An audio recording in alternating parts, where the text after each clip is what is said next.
and familiars. This is Matt Orozco from Macabre Daily here, and I am beyond excited to be joined by the co-writers and directors of one of my favorite films of the year, The Demon or The Daemon, depending on how you want to say it, but it is spelled Daemon. I have with us today David Yohe and Matt Devino. Thank you both so much for taking the time. Thank you. Yeah, thanks for having us. Oh, it's my pleasure. Like I said, this has been one of my favorite films of the year, easily. And as I was talking with David before you joined, Matt, I was telling him that if I want something good and weird, I feel like I have to go to the indie realm these days. So more and more, my top 10 is becoming less things you can see in a theater and more things you have to see either online or YouTube or on VOD. But before I go too far into anything, I just want to say first, congrats on the premiere at Fright Fest in the past couple of weeks. What's it been for you both, kind of getting to this point as far as going to the premiere and then, the residual effects afterwards? You want to go first, Matt? Crazy. Yeah, crazy. Yeah, this is just like a childhood dream come true for both of us, you know. We both have been filmmakers basically our whole lives, but never feature filmmakers. This is our first feature. This is our baby that we conceived into the world during COVID, and said, you know, we're going to pour all of our mental anguish into this movie. uh, and Lovecraft was a great channel for that. But yeah, this was just totally a passion project for Dave and I. We actually met at a film festival, I don't know, 6 years ago, something like that. Wow. And just became friends. We were both in the same block with short films, and we realized we both lived in LA, connected back in LA, and somehow started writing together during COVID. It was like Dave had a nice big backyard, and we could hang out with his dog Rue, and social distance 6 feet apart without a mask on, and it was just like good way for us to like be people again during COVID and get the creative juices flowing and work out a lot of stuff. And this wasn't the first thing that we started writing. We worked on a few bigger ideas first, and then as restrictions started to lift, we realized that Tyler, who plays Tom in the film and is also a producer on the film with us, had access to this amazing location that we're just like, wow, we should absolutely just make a movie here. And that kind of set everything in motion. And we started writing the script with the location in mind. We're just like, we're going to go make a movie no matter what. And originally it was like, three of us are going to go out there with a camera and just do something. And it became The Demon, which is insane. And that was, I could talk for hours about how that happened. But I don't know. Do you have anything you want to add to that, Dave? No, I think you answered every question Matt was going to ask. Mm. No, I've got Cool. plenty, Interview trust over. me. No, I've got so many, and my ADHD brain will make it really easy for me to jump to a different connection real fast. But I it is interesting to kind of, I was going to ask kind of how you two met, and it is interesting to see kind of how you met at a film festival, and I also noticed the 310 numbers, and I was like, oh, we're not the only ones that have left LA and still kept. Mm. I fought hard for that 310. I'm not taking a Yeah, 424, all right. yeah, me Um, too. but um, but I what I was curious to know more is more about the origin of the demon story. I know it sounded like there was a couple ideas you all were working around. So how did you land on the demon? And was there anything that you started with that maybe made its way out of the script, or things that maybe worked its way in that weren't initially there? Yeah, I think the way it started was, kind of Matt touched on it a little bit. Our kind of real life experience was about as bad as it can get. I mean, like family members, dying, and addiction problems within the families, and a lot of trauma, and there was just like massive. If everything can happen at once, it kind of did. And Matt and I were both going through that, and we were trying to kind of hold on to this idea of filmmaking, but nothing's fun when you have all this tragedy kind of happening Yeah. around you. So it took the magic out of that, and Matt specifically saw me. He was kind of drowning in it for a while there, and he's like, "Hey, we're gonna make this." So how we ended up working together was, I mean, I got to give him credit, and he hates when I do this, but just he said, "Hey, we're gonna do this. You know, we come out," and it was the last thing I wanted to do at the time because I didn't see a way to balance this kind of life that I was dumped into, and and he was dealing with some things too. So it was just like we just started kind of, write what you know, and you hear that, but we really started doing that in a really kind of good way, just cathartic. We put it all into this movie. And so the demon started kind of, like you said, Tyler had this wonderful like lake cabin that Matt and I wanted to kind of explore. And then when we went out there, we saw there's this 300 step staircase and there's these sand dunes nearby and these lighthouse. And so you talk about how things start getting added into the script. It started with kind of this play on, really this idea of taking Lovecraft, using it as a vehicle, making it our own, and but being very true to the kind of the source and aware of of that cosmic lore, but we really wanted to make it our own. We didn't want to just repeat what other people have done. So we were able to kind of take all these ideas, the trauma, the grief, the depression, the addiction, and put it into this movie in a blender per se, and just blend it up and make a cosmic shake out of it. So yeah, all those things started adding in as we went and saw the location, and then we just kind of ramped into it and we really tried to make it, to grow it as much as we could, to build the scope. We didn't want to settle. I think that was one thing we both started out. We just never wanted to settle. We wanted to push it as far as we could. No one cares how much money you have at the end of the day. If you only have a couple 100,000, they don't give a shit. They want a good movie. So we knew we wanted to take every resource we had, and we had one shot at this to kind of make noise and not follow a formula. So everything we went after, we kind of really tried to subvert expectations, but kept it true to what we were trying to do with um, the real life issues, I think, but not making it, none of that's in there, but it's in there, if you know what I mean. Like it echoes the feeling we had. And then you throw COVID in, and that's really that unknown thing. And we just didn't want to say anything about COVID or viruses. So there's no better way to use that as, kind of a Lovecraft vehicle for it too. So, yeah. Yeah, I mean, I certainly I think that one of the tendencies that modern horror films, particularly in the past 10 years, have struggled with is how do we kind of use subtext appropriately, instead of making the text it just text. And there's plenty of examples of this. I think we could a lot of A24 movies tend to kind of waffle between this, is this a horror movie, or is the horror really just kind of tertiary to the real world problems that we're using horror to help illustrate?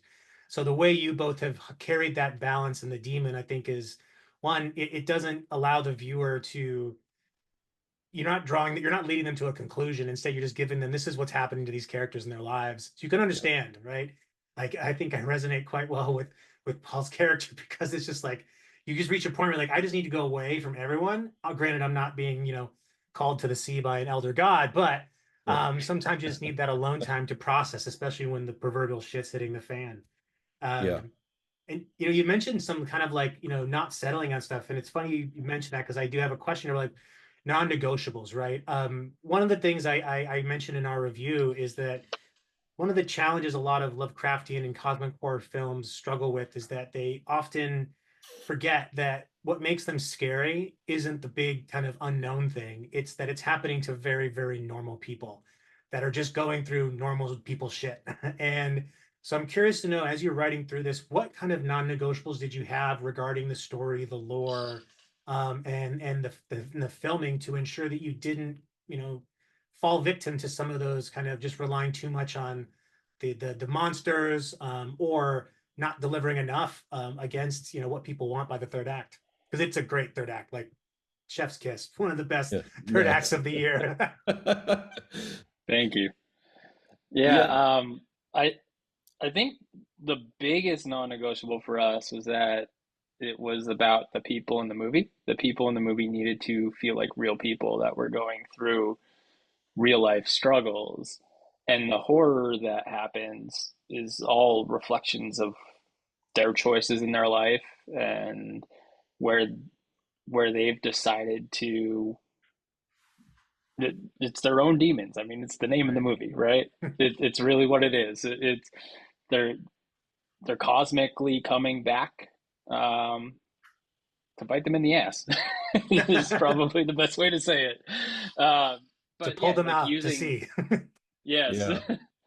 um, you know, we tapped into a very specific piece of Lovecraft's mythos as our underlying driver for the whole film, but we don't really ever overtly talk about it. There's no scene of like, oh, we figured it out. We found a book that explains everything, and here's the rules, and here's how you kill it. Like it's because that's not that's not the real world. It's not Lovecraft. Like you don't get a textbook on how to face the things that are you're coming up against, and that's part of what's so compelling and scary about cosmic horror is that it is unknown forces that are bearing down on you like a pandemic, right? That are affecting normal people's lives, like you said, and seeing how these normal people with real problems deal with this is super compelling to us.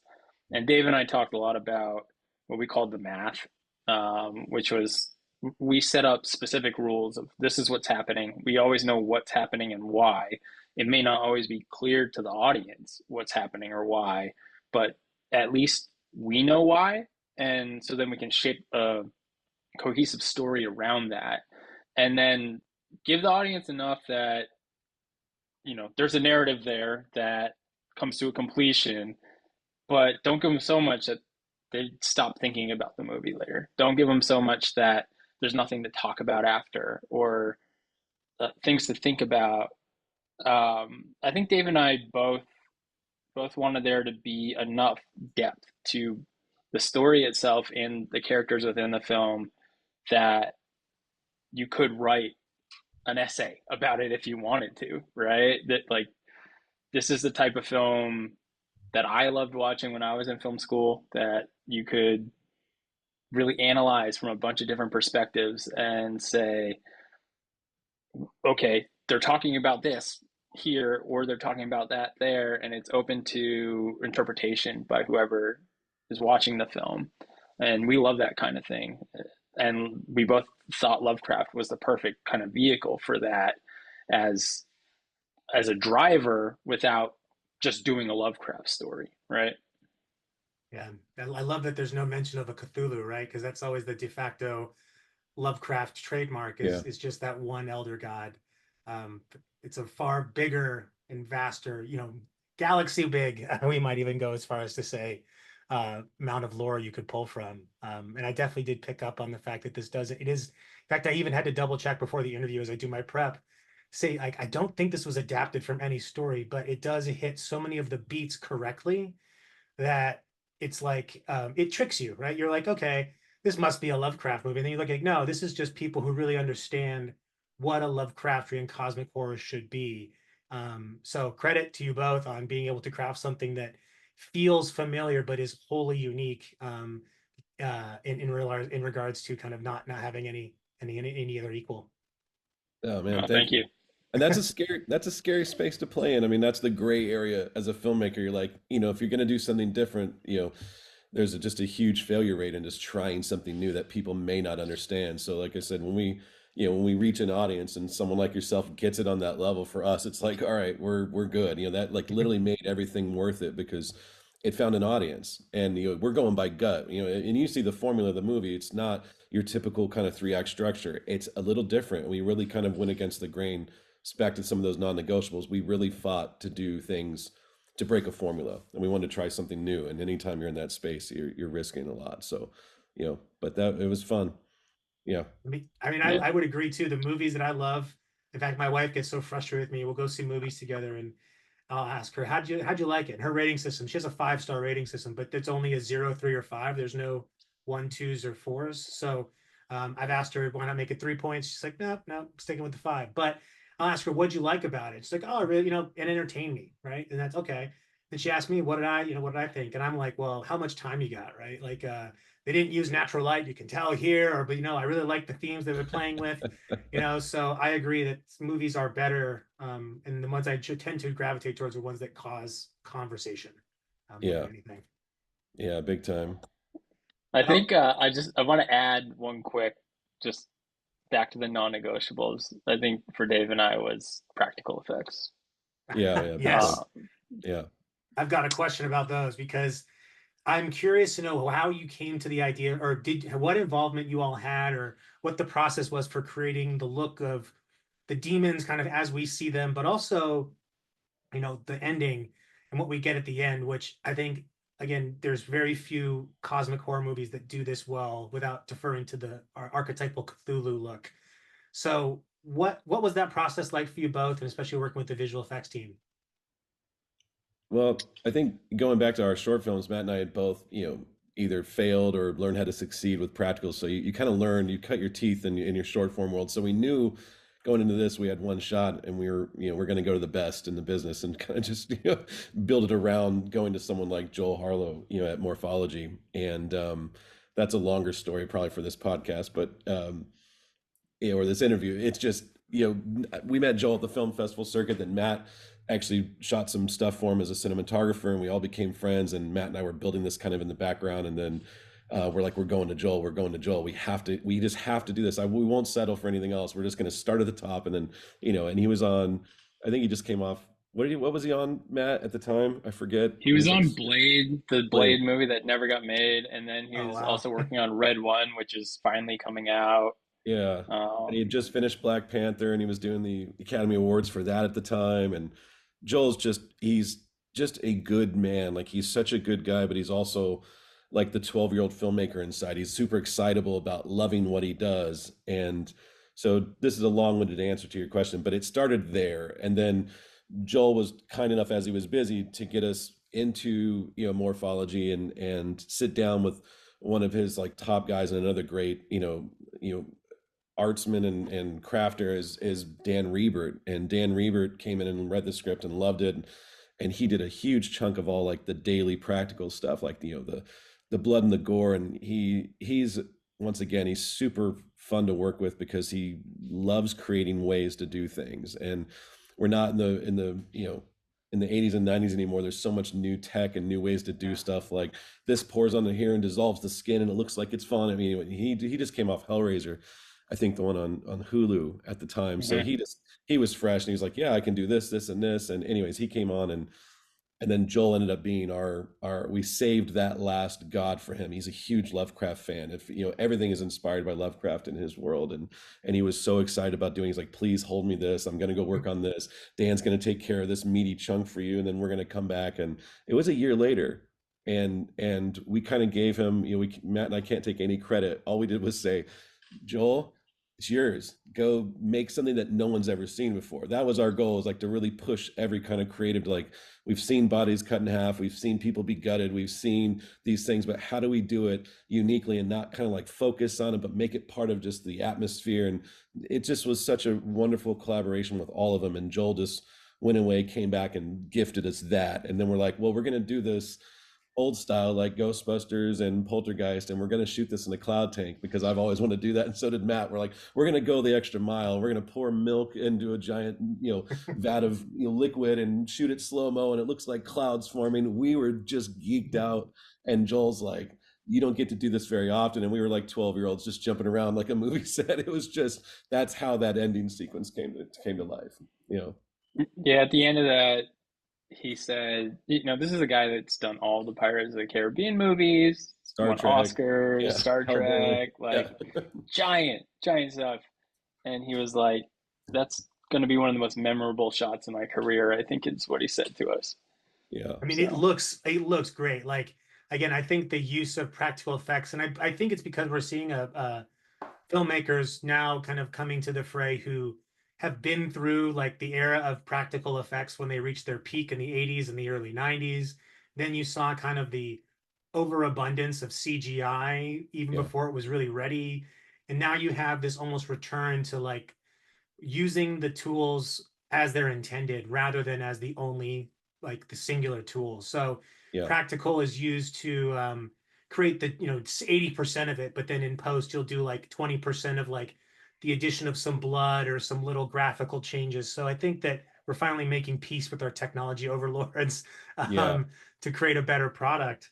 And I knew the name Morphology sounded familiar. And I think it's because they also did work on Malum, I'm pretty sure, which was back in 2023 or 2022. I think they also help with the creature design there. So Yeah, yeah, they do the good. show Evil as well, and Evil was, fantastic, and that's all, just Joel and Dan and those guys that just get to make monsters every day, and they gave them free range too on the show. They're just like, do what you want, because at that point you're gonna get just amazing, unique stuff, So it's pretty great.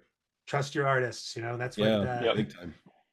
now I'm curious to know how you both kind of work together, right? I've it's not the first time I've spoken to with folks that do collaborate, whether it's in writing or directing, and I've always heard different kind of takes on how people split up work or how they divide and conquer. So I'm curious to know how that looks like for you both. Yeah, we didn't have any like system or anything. Neither of us had ever co-directed anything before. We both had done a bunch of our own short films that we wrote solo, directed solo. Um, so this was a new experience for both of us, and it just naturally happened because we happened to write the script together. And when it was time to do it, it was like, wait, who's directing this? Like, I guess both of us are, right? Okay, cool, let's do that. It was like starting a company. And Who's gonna be the boss, right? He's like, oh, both of yeah. us. Yeah. um, but we were so aligned on what the vision for the movie was. Like, we talked about this thing for God knows how many hours before we ever rolled a frame. Like every line of the script, every scene, we just hours and hours and hours into late nights of just what is it? What does it mean? Why are we doing this? There's nothing in the film that just happens for no reason. It all has purpose. And so, because of that, we both understood what the film was and what the film should look and feel like. And so, when we got to set, a lot of times both of us would be at the monitor together. Um, Maybe I'd go work with the camera department to set up a shot while Dave prepped actors. We would swap that sometimes. But then as the scene would go on, we'd watch it together and just discuss like what's working, what's not working, how do we pivot, how do we adjust, how do we make it better? And having that other person to just soundboard off of constantly until late hours of the night, even on shooting days, of like, how are we going to make tomorrow better? How are we going to even improve the script for tomorrow at this point? Because you have more mental capacity as a director when you have two of us, right? Right. Yeah. You're not frying yourself as hard. You can step back if you need to and say like, hey, do you mind like kind of helming this one? And then I'll grab the next scene or something like that. There were definitely times when we needed to move fast where we actually would leapfrog each other, where Dave would be directing a scene and I'd be with the crew getting the next scene ready, and then actors and the DP would just roll in and I would direct that scene. And we'd always meet at the monitor after takes and say like, what'd you think? How you feeling? This working? Okay. A lot of it was like, yep, you got it, and then just go and let it happen. Um, it's also fun I shoot as well, and so like a lot of times it gave me the freedom to just kind of like run around with a second camera and be the director with the camera in his hands. Um, so that's always fun. But yeah, we're just like same brain the whole way through. I never worried about what Dave was doing. I'm sure he never worried about what I was doing. And it was this like come together, go do your own thing, come together, go do your own thing, and just it just was so amazing.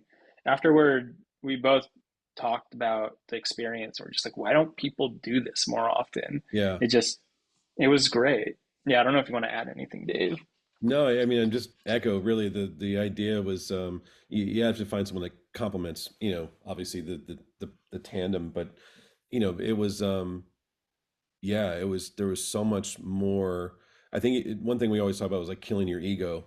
I think a lot of filmmakers, and everyone, I mean, I think everyone goes to that phase like you're autonomous, you're this guy, you're this person, you're this director, it's my vision and it's singular. It's like, but it still takes 200 people to make it. Like it's never that. And so it's the idea of like kill your egos. We kind of went into it like just you're gonna get, let's do this. And then it naturally, like Matt said, it just naturally happened. And there was times where we'd kind of gut check it, be like, hey, I heard the Russo brothers do it like this, and one takes the camera and one takes the actors. It's like, but we're both complete filmmakers, it's like, I mean, he may lean a little more, let's say, to the tech side because he's a DP, and maybe I lean more story wise. I'm going to sit there and contemplate how this all connects, but that's a small crossover. Everything else was like 80-90%. We were right there locked in on everything. So yeah, it couldn't have went any better. It did. Matt and I both at the end were just like, I would never have thought this would have been like this.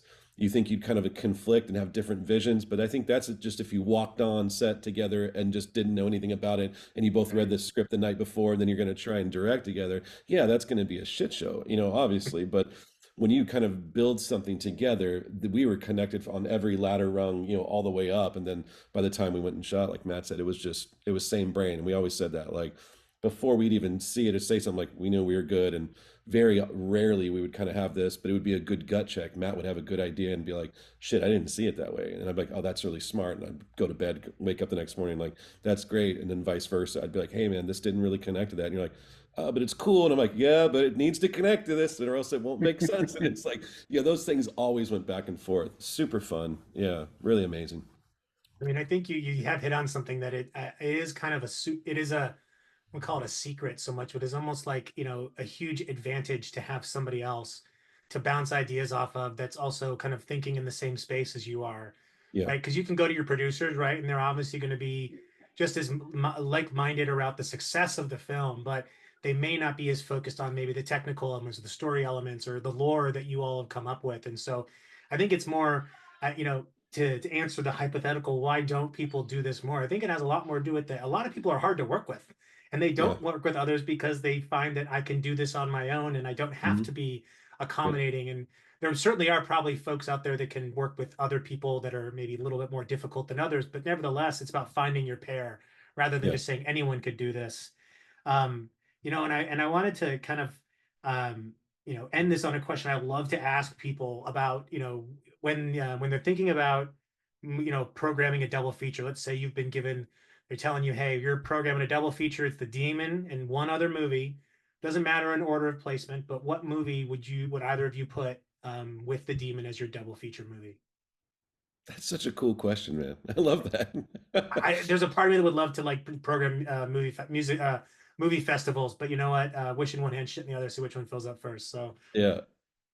Let's see. My mind always goes to Carpenter because that's just, I did, and to kind of weird echo this also. Matt is like a huge Lovecraft fan, literally has tattoos all over his body, and he does have nice, a Cthulhu, so, and I didn't want to deep dive into it. I'm more of like the John Carpenter, let's say Lovecraft fan. Like I grew up with him. I didn't grow up reading Lovecraft. So when I kind of got into the whole, Azathoth, lore, and watching videos, and I'm going to make this long-winded to answer your question about the movie, but just this, when I go into the lore, I saw this whole like, cult of like nihilism, and people, and hopeful people want, to keep the god asleep, and these nihilistic people pray this obelisk thing, and they want to like wake the god. I mean, it was just like this weird stuff. And I was said, I wanted to treat it like a buffet and take what I wanted from it to create like this idea. And Matt was the other, like, hey, no, that's not how this works. So he was like the master Lovecraft guy, and I was like, I like the feeling of this stuff, because I love the idea of dreams and reality bending, and I love the idea of nihilism and hope colliding. Like this person's deathly trying to reach these people, and then you get this nihilistic person who's grieving and says it's all over. Fuck, I should have gave up a long time ago. And they're just trying to collide, and at the end, none of it matters, and it all matters, right? It's just scope.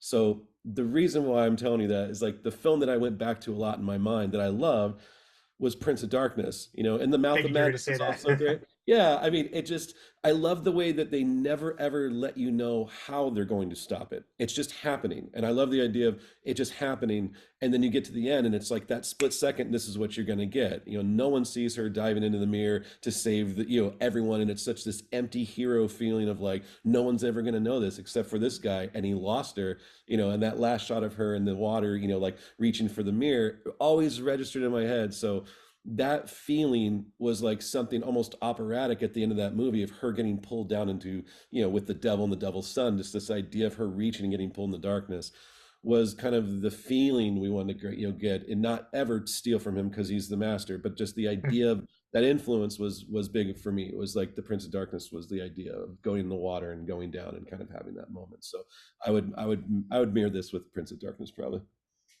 What about you, Matt? Yeah, I'm Matt. still racking my brain on a decision on this one. Oh man, You, no pressure. you'd probably go Benson and Moorhead. That's what I'm saying. But all right. I'd probably have to say The Thing. The Thing's like the closest thing to At the Mountains of Madness that we have on film, and I Yeah. think I think they would be a pretty sweet back to back practical effect Lovecraftian inspired double feature. I mean, I'd love to see all three of those movies actually in a lineup now that you say them, because Prince of Darkness is pretty much Carpenter doing his version of cosmic horror, right? Yeah. Albeit under the lens of technology, the technology age, and kind of using that as a barrier. But yeah, I mean, even in The Thing, of course, you're not going to get any. Who does better describing the indescribable than Rob Bottin, right? I mean, that's just Yeah. outstanding practical effects work. And of course, The Demon, I think is a harmony of those two, right? With you have this bombastic third act that really goes all in on the horror, but you also have this lead up to it of dread and mystery that is very much embodied by Prince of Darkness, which criminally underrated Carpenter film to this day. Exactly. Um, but yeah, that's a triple feature I would 100% curate. So if anyone else wants to put a film festival out there, those are three great movies to do so. Now I know that you all are working on some things about trying to get wider release for the Demon. So we'll wait with bated breath as news comes out there. But I know you're going to be playing some film festivals as well. What film festivals can folks catch the Demon at that you are confirmed for? Yeah, next up is the HP Lovecraft Film Festival in Portland, and that's in early October. And then we play Nightmare at the Ozarks in Arkansas, and then we play Horror House in Los Angeles, in Santa Clarita to be specific, and then Film Quest, which is a very lovely festival that Matt and I have both been to, many a times, and it's a fantastic place to go. So we're excited about that. Then a couple more coming in November and December, and we're heading back east in December. So yeah, we can't mention that one yet, but pretty soon. Amazing. Well, gentlemen, I just want to say thank you again for the time. It's always great to talk with folks that put together amazing works of art. And at the same time, it's even better when they're really cool people. So, I really appreciate you all taking this time to have this chat. And again, for people watching this, try and make it to one of those film festivals to catch the demon. If you can't, hopefully we can get you some good news in the near future about where to find it. But I wish you both continued success with this film and can't wait to see what you're doing next. So please keep us in mind as you're thinking of your next cosmic horror or anything, even if it's not entirely horror related. But thank you both to David and Matt for taking the time to chat today, and hope to speak with you again soon. Thank Yeah, you, thanks man. so much. Pleasure's ours. Thank you, sir. My pleasure.